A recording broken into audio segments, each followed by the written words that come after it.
Hello hi everyone. అందరూ prepare అవుతున్నారా? యాక్చువల్గా నేనైతే లాస్ట్ ఇయర్ 2 ఇయర్స్ టీచర్ చేశాను కదా, బట్ బీఎడ్ సర్టిఫికేట్ లేదు. సో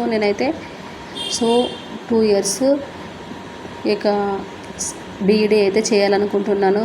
సో దానికే నేను ప్రిపేర్ అవుతున్నాను.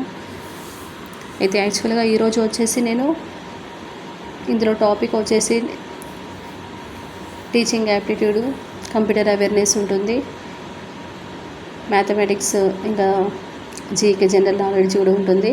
సో నేను ఈరోజు అయితే చదివింది కంప్యూటర్ అవేర్నెస్ అండ్ ఎడ్యుకేషనల్ది, అంటే విద్య, సమకాలీన విద్యాపరమైన అంశాల గురించి అయితే నేను ఈరోజు అయితే చదివాను. సో ఇంకా కంప్యూటర్ అనేది నేను ఇంతకుముందు డిగ్రీలో ఉన్నప్పుడు కంప్యూటర్ అవేర్నెస్ గురించి నాకు కొంచెం అవగాహన ఉంది, బట్ నేను మళ్ళీ దాన్ని రివైజ్ చేయాలి కాబట్టి ఈరోజు చదివాను. అందులో వచ్చేసి యాక్చువల్గా మనకి బేసిక్సే ఉన్నాయండి, చాలా ఈజీగానే ఉంటుంది. కాకపోతే కొంచెం మనము 3-4 అట్లా చదవాలి, రివిజన్ చేయాలి, అలా అయితేనే మనకి గుర్తుంటుంది. అబ్రివేషన్స్ వచ్చేసి ఇంకా HTML అంటే hyper text markup language.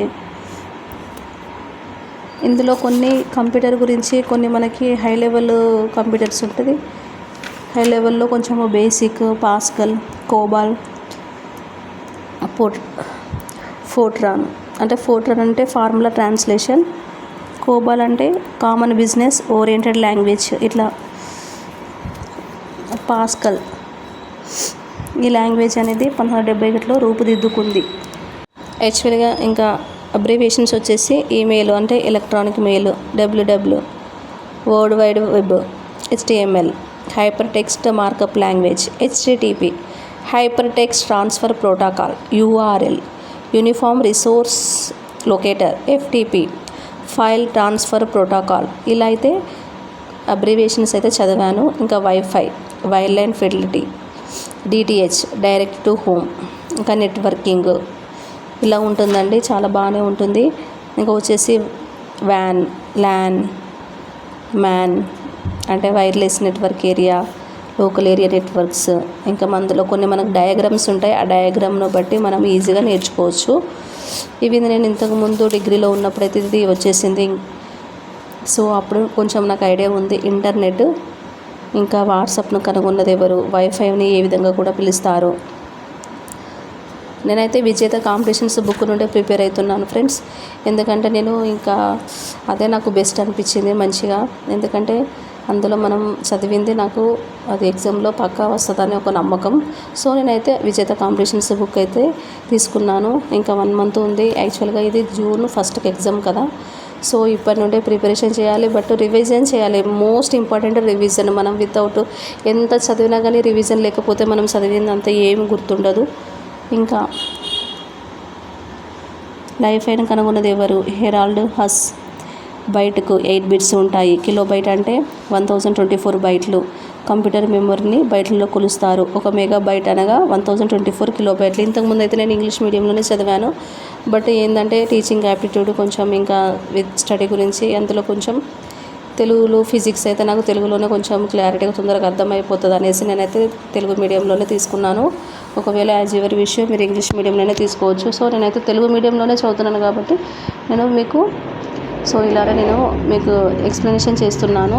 Rome అంటే రీడ్ ఓన్లీ మెమొరీ కంప్యూటర్లో శాశ్వతమైనది, అంటే టెంపరీగా శాశ్వతమైనది, పర్మనెంట్గా ఉంటుంది. ర్యామ్ అనగా ర్యాండమ్ యాక్సెస్ మెమొరీ. ర్యామ్లో నిల్వ చేయబడిన సమాచారము సిస్టమ్ స్విచ్ ఆఫ్ చేయగానే చెరిగిపోతుంది, అంటే కొంచెం అప్పుడప్పుడే, అంటే పర్మనెంట్గా ఉండదు. రోమ్ అయితే పర్మనెంట్గా ఉంటుంది. ఇట్లయితే మనం గుర్తుపెట్టుకోవాలి. GPS అనగా గ్లోబల్ పొజిషనింగ్ సిస్టము. ఇంకా కోబల్ అనగా common business oriented language. C# లాంగ్వేజ్ని తయారు చేసిన వాడు మైక్రోసాఫ్ట్. ఇంకా ట్యాబ్లెట్ PCని తయారు చేసిన సంస్థ మైక్రోసాఫ్ట్. SMS అనగా షార్ట్ మెసేజ్ సర్వీస్. పరమపదం అనగా 1 టెరా ఫ్లాప్ సామర్థ్యం కలిగినది. తొలి సూపర్ కంప్యూటర్ క్రే XMPని అమెరికా తయారు చేసింది. సో ఇట్లా దిస్ టైప్ ఆఫ్ క్వశ్చన్స్ అండి. చదవండి, ఇది ఈజీగానే ఉంటుంది. ఎందుకంటే మంచి ర్యాంక్ వస్తే మంచి కాలేజీలో చదవచ్చు. ర్యాంక్ అనేది చాలా ఇంపార్టెంట్ కదా. బేసిక్స్ CPU అంటే ఏంటిది, ప్రింటర్. మానిటర్ అంటే అవుట్పుట్ డివైజెస్, ఇన్పుట్ డివైజెస్. ఇంకా వచ్చేసి ఎడ్యుకేషనల్ గురించి. ఇంకా ఎవరైతే కొత్తగా నా ఛానల్ని చూస్తున్నారో ప్లీజ్ అండి లైక్ అండ్ సబ్స్క్రైబ్ చేయండి కంపల్సరీగా. ఇంకా విద్య గురించి చూసినట్లయితే రాజ్యాంగ విద్య యాక్చువల్గా ఫస్ట్ అనేది మనకి ఒక ఎడ్యుకేషన్ అనేది ఎవరు తీసుకొని వచ్చారు. ఇంకా ఆర్టికల్స్లో కూడా article 45, article 28, article 28(1), article 29(1), article 15(3), article 350 ఏం చెప్తుంది అనేసి కొంచెం ఉన్నది. ఆర్టికల్ 135 ఇది ఇంపార్టెంట్. స్త్రీ విద్య అంటే అసలు అప్పుడైతే స్త్రీలు చదువుకోవడానికి చాలా అసలు చదవడానికి అప్పుడైతే అంత లేదు కదా. సో అది కూడా ఎలా ఉండేది అనేసి. ఇంకా హ్యాండిక్యాప్డ్ వాళ్ళు కూడా, వైకల్యం గల పిల్లలకు కూడా విద్య వాళ్ళకి ఎలా ఫెసిలిటీస్ అందించాలి. ఇంకా ఆపరేషన్ బ్లాక్ బోర్డ్ పథకం అంటే OBB. ఇంకా ఫస్ట్ ఏంటంటే మనకి ఆంధ్రప్రదేశ్ ప్రాథమిక విద్యా పథకం అనగా ఆంధ్రప్రదేశ్ ప్రైమరీ ఎడ్యుకేషన్ ప్రోగ్రామ్. ఇంకా సర్వశిక్ష అభియాన్ జిల్లా ప్రాథమిక విద్యా పథకం. పాఠశాల